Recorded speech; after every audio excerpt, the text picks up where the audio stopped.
the show is extremely referential to TNG, right? So the joke of there's a main joke there, which is repeated a couple times, that he is hesitant to bring up the fact to his commander that he wants to change jobs. And the joke is that they react badly at first, like, what are you going to do? And then they're like, oh, of course, you can go do that. Do whatever you want. Which I feel is a joke that's largely based on the fact that TNG or Trek, no one would ever have a problem with changing jobs. You know what I mean? So it's like the joke there is that they're referencing TNG, which is that everyone would be okay, and you're sort of free in universe to do whatever you want for a career, really, in that Star Trek universe. So no one really has a problem with it. But I wonder how much you can kind of get out of something like that, where it's so tied to that, what I consider to be that Star Trek mindset, that I wonder how long you can do material like that, where there's no real story reason why that joke is being made. It's just kind of a Star Trek reference. Not that that story has to have some kind of like commander feedback thing or whatever, but it feels so referential to TNG that I wonder how long you can push that button and have it be effective in a lot of ways. Sure. Well, I didn't even realize that was a referential joke, honestly. I thought it was just more of a traditionally in stories like this, there's always some sort of pushback when the guy wants to change jobs or whatever. Or so I just thought it was an inversion of that. I didn't even recognize it as being a TNG thing. But to your larger point, I don't know, because I found, for the jokes that worked for me, I would say like half of them maybe were referential jokes. Like I chuckled quite a bit when Boimler and Mariner got down to the planet and he's power walking away and he said, "This saves energy. Section 31 does this." I like that. But I also liked maybe it is technically referential, but I liked the bit where the Klingon guy says, "Come, let me tell you of all my sexual conquests."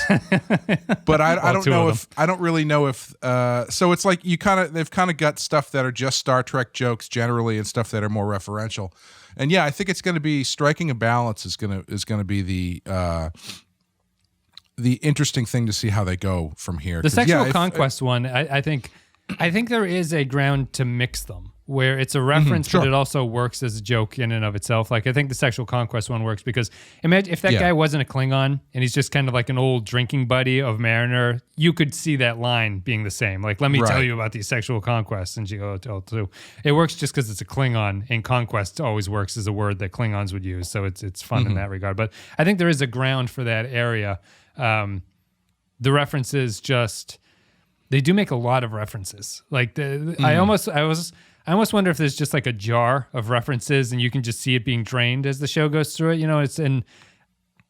But you can finish your point. I'll have a closing point about whether or not the references matter and stuff like that. But I didn't mind it here, and I find it kind of an enjoyable pace, I guess would be the way to describe the use of it. Yeah, that's kind of what I was getting at, where I don't think yet that it's become a crutch. It's definitely not a bug. It's a feature of the show. Like, this is just how they're going to do it. But I don't think it's become something where they're doing that in place of writing jokes or in place of X, Y, or Z. Like, the reference isn't the point. Yeah. Yeah. Like, did we cover Ready Player One? No. Well, I watched that I don't know, a year or so ago on my own. And I was expecting to really hate it because it's basically like references the movie. And the thing that I wasn't prepared for is, even though it's top to bottom references of stuff that you have loved from your childhood or whatever, they don't really bring a lot of attention to it or point a lot of it out.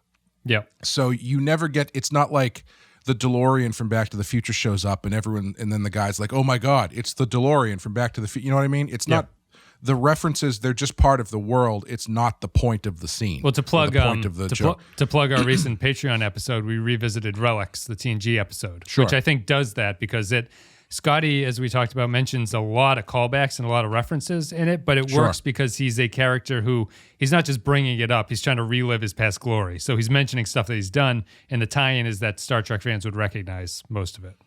Yeah. And I think if they can maintain that sort of balance with this show, I think it'll work. But the minute they start doing scenes that are just like the reference is the point, that's when it's going to start running out of gas, I think. What about we don't have to go too far on this, but what I believe they're bringing back cast members. I don't know if this has been confirmed or if it's just rumors, but I think they're doing voice actors from previous cast members who I imagine are going to come on the show and play their previous characters. That would be fun. Again. So you're looking forward to that. I was wondering if that would be too skewing towards what you were saying, which is like this is too close. It depends on how they do it, I guess. Like if you bring back Jonathan Frakes to play Riker, but he's not playing Riker, he's playing a heightened, ridiculous Lower Decks version of Riker, then I don't know about that. But like if you bring back Michael Dorn to play Worf and you inject classic Worf into this situation, so Worf is the straight man, I think that would work really well. Yeah. So I think it's all about an intention and execution. Yeah. Yeah, I'd be interested in it. I mean, they name drop the Enterprise in this one, just saying is like, oh, an ensign served on that ship for a week and thinks that she's hot shit or something like that. What would be amazing and would be probably the best way to get him back into the franchise and the way he would probably have the most fun is if someone discovered lost logs of Captain Kirk, where we get Shatner to do the voice and then let Shatner. If I would be okay with it if they got Shatner to play Kirk, and his Kirk was like the Adam West equivalent from Family Guy, where it's just the stuff that he's saying is completely off the wall and ridiculous, but he's doing it as like a straight Captain Kirk delivery. I would be okay with that because that would be a nice send up of all the characters that would be fun to really send up. I think that would be a good one. Yeah, he'd be good. Yeah, there is a lot. I think there is room to play in that area, but it's another case of having to be careful with it.